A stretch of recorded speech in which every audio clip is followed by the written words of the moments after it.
When I walk in the gym every day, I'm just excited to get 1% better. It doesn't have to be this massive improvement or this massive jump in your skill, but when you walk in with the goal for that day and make it tangible, that shows that you are being mindful when you walk in the gym. When you're having practices every day, it can be really hard to say, oh, another day in the gym, here we go again. But by being mindful and staying in the moment and trying to get just 1% better, it's gonna make a world of improvement over the years.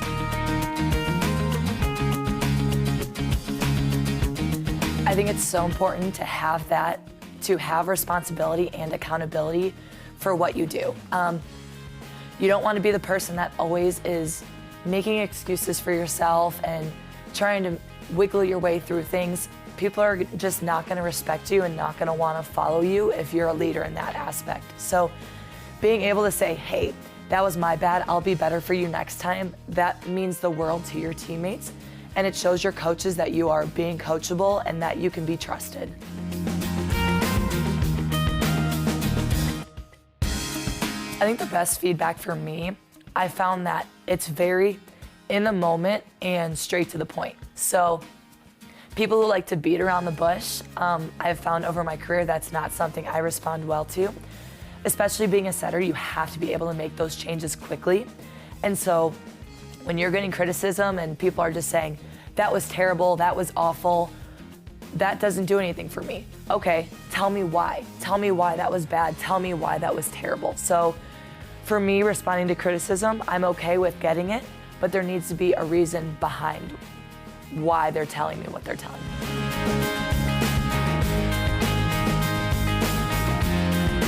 In terms of other teammates being not as competitive, that's okay. If we had everyone who was a super alpha and who was overly competitive, we would not be successful because everyone would be bickering each other all the time and the focus would only be on, we have to win right now, this point.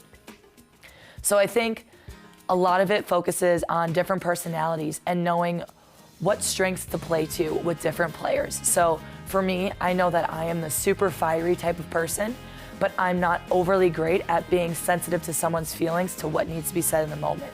And that's when another person steps in. So it's just knowing your role on the team and knowing your niche and what fits with your personality.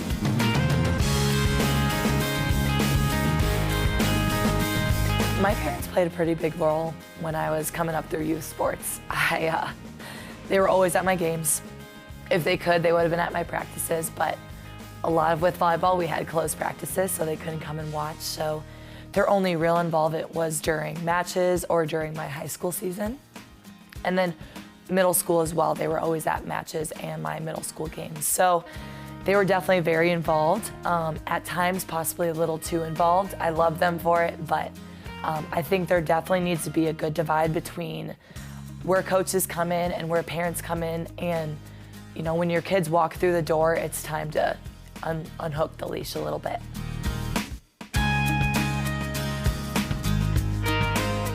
A lot of that has to do with the mindset of being a setter. A setter, you can't be thinking about what just happened and what errors were just made or who made that mistake. It's about, okay, what just happened? What can I do to make it better? Or what can I do to change that? And so on the court, I'm always communicating with my hitters. What did you feel with that? What do you need? What needs to be better? And just always trying to find a way to make a change immediately and make it better. Because if you're focusing on the past and you're focusing on the negatives, you're never gonna have a chance at winning because you're not looking forward to the future.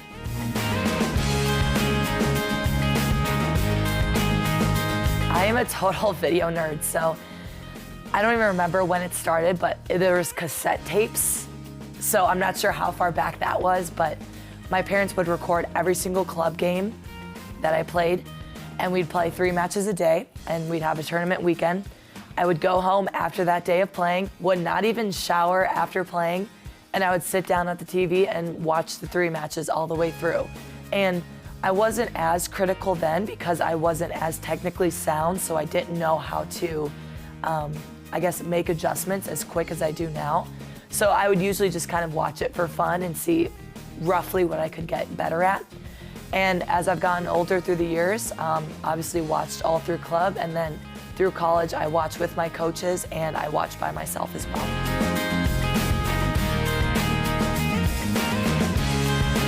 I have bad days all the time, and every day is not gonna be perfect, and volleyball is a game of mistakes. So you're gonna have those days where you walk out of practice like, I'm not really happy with myself. I'm not happy with how I turned out today. But the biggest thing is moving forward, looking to the future. Make tomorrow better than today was.